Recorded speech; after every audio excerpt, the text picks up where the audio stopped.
Filipino virtue number 3, utang na loob. May utang na loob ako sa kanya.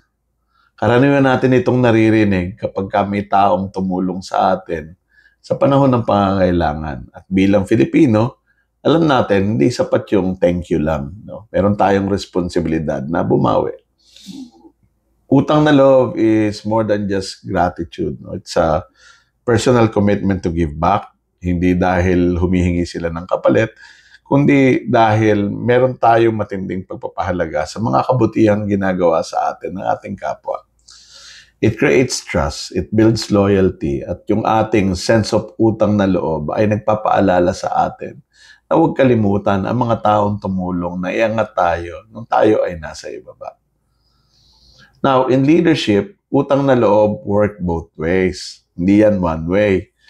Yeah, people will remember when you help them sincerely, but leaders should also know how to look back and give back.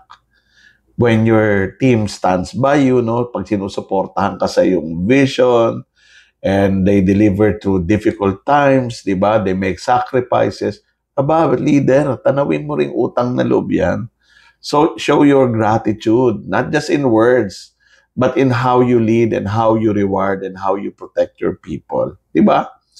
Utang na loob becomes powerful when it's mutual, it's reciprocal, when both sides recognize the value of what they've received from each other and respond with integrity.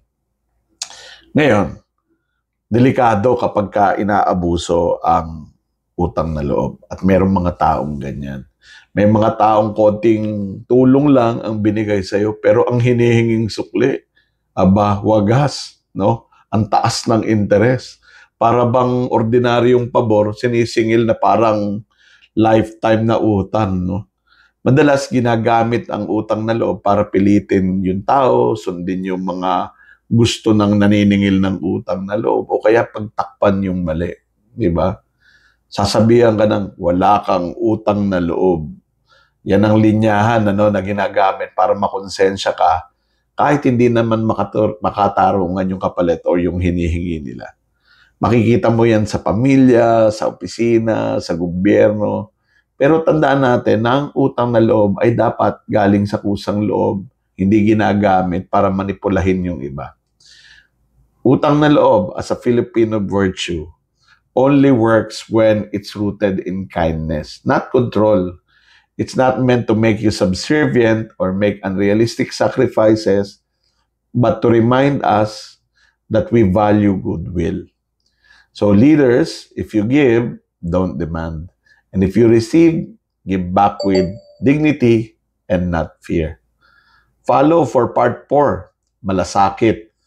Tandaan natin, isa yan sa pinakasikat nating virtue bilang Pilipino. Paano ba yan pinapractice?